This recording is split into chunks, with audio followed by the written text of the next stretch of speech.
Sa mga naunang kwento, nakilala natin ang mga nilalang na gumagalaw sa lupa at sa dilim. Ngunit may mga paniniwala sa Pilipinas na ang panganib ay hindi lamang nagmumula sa kagubatan o sa ilalim ng lupa. May mga kwento rin tungkol sa mga nilalang na nasa kalangitan mismo. Sa ilang bahagi ng Mindanao, lalo na sa mitolohiya ng mga Mandaya at iba pang pangkat, may isang dambuhalang ibon na kayang takpan ang buwan. Isang nilalang na kapag gumalaw, ang langit ay tila nagbabago. Ito ang Minokawa. Ang Minokawa ay hindi simpleng ibon. Hindi rin ito ordinaryong hayop na pinalaki ng imahinasyon. Ito ay nilalang ng kosmolohiya. Bahagi ng mas malawak na pananaw ng mundo kung saan ang langit, lupa at dagat ay magkakaugnay. Upang maunawaan ang Minokawa, kailangan muna nating maunawaan ang paraan ng pagtingin ng ating mga ninuno sa kalangitan. Bago pa dumating ang siyentipikong paliwanag sa mga eklipse at paggalaw ng buwan, ang kalangitan ay hindi basta espasyo na may bituin. Ito ay tirahan ng mga nilalang. May mga mundo sa itaas, may mga puwersa na hindi nakikita, at may mga pangyayaring hindi kayang kontrolin ng tao.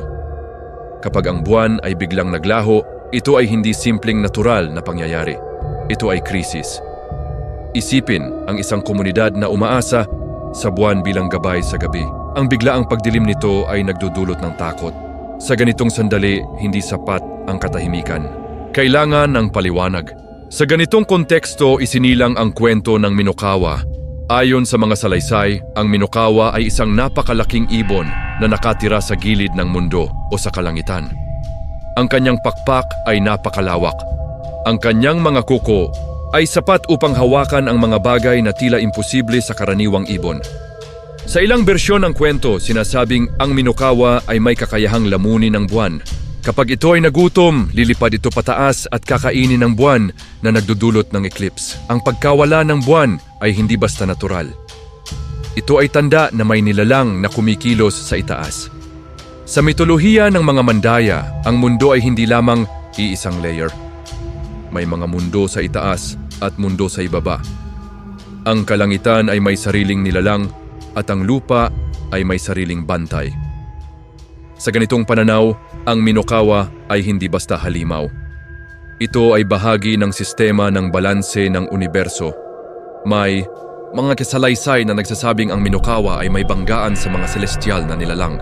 Ang kanyang pagkilos ay hindi simpleng gutom, kundi bahagi ng mas malawak na dinamika ng langit. Ang eklipse ay hindi aksidente. Ito ay bunga ng kilos ng isang nilalang na may sariling lugar sa kosmos. Ang buwan ay hindi lamang ilaw sa gabi. Sa maraming sinaunang kultura, ito ay simbolo ng siklo ng buhay, panahon ng pagtatanim at ritual. Kapag ito ay biglang naglaho, may pakiramdam ng pagkawala ng balanse. Nang sa ganitong sandali, ang komunidad ay nagkakaisa. Sa ilang kwento, ang mga tao ay nag-iingay tuwing may eklipse. Nagpupukpok ng mga bagay, sumisigaw, at gumagawa ng ingay upang takutin ang Minokawa at pilitin itong iluwa ang buwan. Ang ingay ay hindi simpleng aksyon. Ito ay kolektibong depensa laban sa hindi maunawaan. Sa mas malalim na pagtingin, ang Minokawa ay maaaring simbolo ng takot sa pagkawala ng liwanag. Ang pagdilim ng buwan ay maaaring kumatawan sa pagdating ng krisis, sakuna o pagbabago. Ang dambuhalang anyo ng ibon ay maaaring representasyon ng puwersang hindi kayang kontrolin ng tao.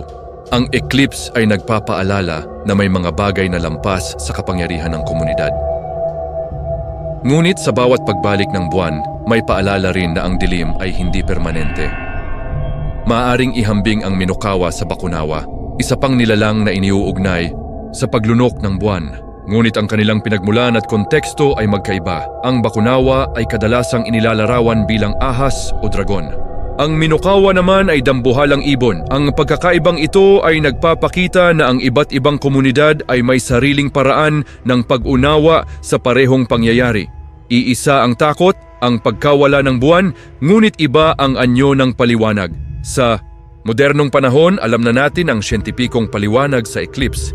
Ngunit ang kwento ng Minokawa ay hindi nawawala. Ito ay patuloy na bahagi ng oral tradition at cultural memory. Hindi na ito kinatatakutan bilang literal na nilalang, ngunit ito ay kinikilala bilang bahagi ng pamana. Sa bawat eklipse, may mga taong naaalala ang sinaunang kwento. At kahit alam ang paliwanag, may kakaibang pakiramdam pa rin kapag ang buwan ay unti-unting natatakpan. Ang Minokawa ay paalala na ang ating mga ninuno ay may sariling sistema ng pag-unawa sa mundo. Hindi ito simpleng pamahiin. Ito ay lohikal na paliwanag batay sa karanasan at obserbasyon.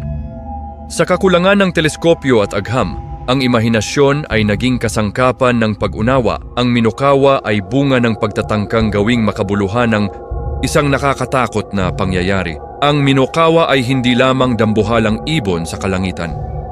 Ito ay simbolo ng takot, pagkawala at pagbabalik ng liwanag. Sa bawat pagdilim ng buwan, may alaala ng sinaunang paniniwala. At sa bawat pagbalik ng liwanag, may paalala na ang krisis ay may katapusan. Ang Minokawa ay bahagi ng kolektibong imahinasyon ng mga Pilipino. Hindi bilang halimaw na dapat katakutan, kundi bilang simbolo ng panahon na ang langit ay puno ng misteryo. At sa pagtingin natin sa buwan ngayon, alam natin ang siyentipikong paliwanag. Ngunit sa likod ng kaalamang iyon, nananatili ang kwento, isang ibon na minsang inakalang kayang lamunin ng liwanag. At sa kwentong iyon, makikita natin ang takot at tapang ng ating mga ninuno sa harap ng hindi maipaliwanag.